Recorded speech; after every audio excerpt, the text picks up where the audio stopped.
வணக்கம். இன்னைக்கு நம்ம ரொம்ப சத்தான வாழைப்பூலை தாங்க வடை எப்படி செய்கிறதுன்னு பார்க்க போகிறோம். இந்த வாழைப்பூலை நிறைய நார் சத்து இருக்குது.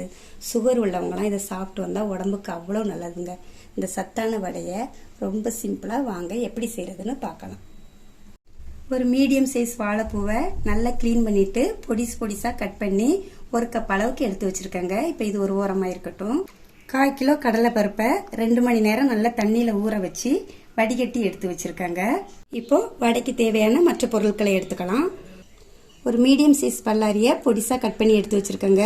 இது கூடவே 4 காஞ்ச மிளகாய், 1 ஸ்பூன் சோம்பு, 1 மிளகாவை பொடிசாக கட் பண்ணி எடுத்து வச்சுருக்கேன், 5 பல் பூண்டு, ஒரு சின்ன துண்டு இஞ்சி, கொஞ்சமாக மல்லி இலை, கொஞ்சம் கருவேப்பிலை. இதில் இப்போ மிக்சிக்கு மாற்றி அரைக்க வேண்டிய பொருளை எடுத்துக்கலாம். 4 மிளகாய் வத்தல், சோம்பு, பூண்டு, இஞ்சி. இப்போ இதை லைட்டாக குறகுறப்பாக அரைச்சி எடுத்து வந்துடுதேன். இந்த மாதிரி அரைச்சா போதுங்க. இப்போ இது கூட ஊற வச்சுருந்த கடலைப்பருப்பை சேர்த்துக்குவோம்.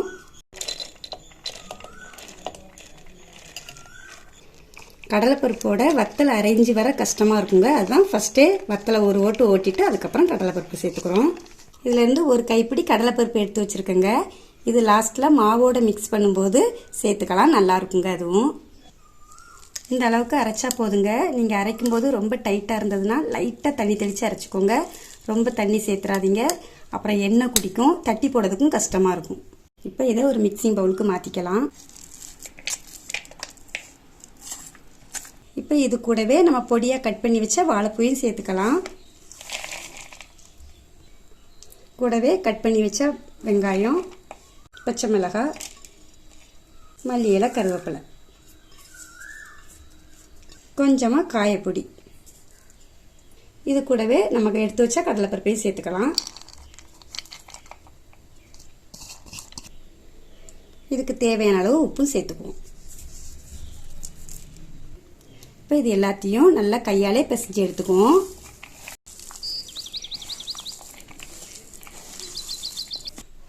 அவ்வளோதாங்க, நல்லா மிக்ஸ் பண்ணியாச்சு. இந்த டைம் உப்பு காரம் கரெக்டாக இருக்கான்னு பார்த்துக்கோங்க.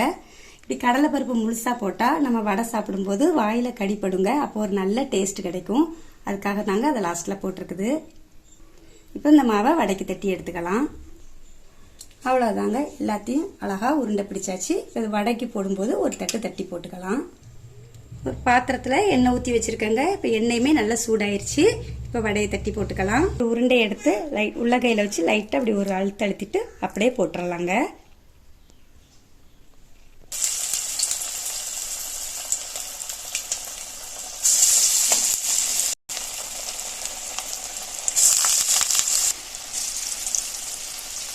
இப்போ இதை மெதுவாக அப்படியே மாற்றி போட்டுக்கலாங்க.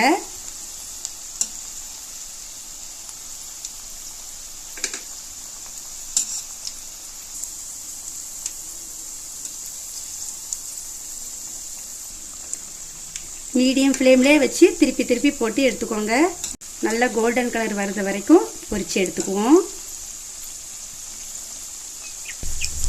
அவ்வளோதாங்க, எல்லா வடையுமே நல்லா வெந்துருச்சு. இப்போ நம்ம எடுத்துக்கலாம்.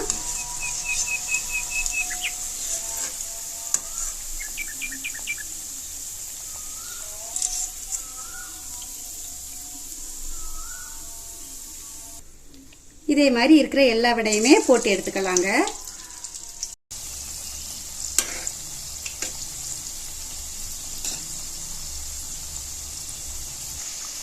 இப்படி அகலமான பாத்திரமாக இருந்தால் வடை கூடுதலாக 2 போட்டு எடுக்கலாங்க. உங்ககிட்ட எப்படி இருக்கோ நீங்கள் அதுக்கு தகுந்த மாதிரி யூஸ் பண்ணிக்கோங்க.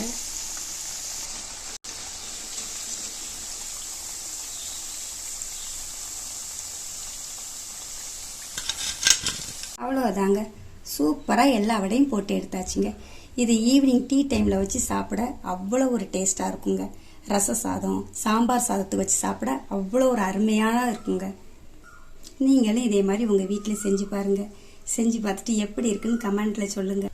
இந்த வீடியோ பிடிச்சிருந்தா ஃபஸ்ட்டு ஒரு லைக் போட்டுட்டு மறக்காமல் நம்ம சேனலுக்கு சப்ஸ்கிரைப் பண்ணுங்கள். நன்றி.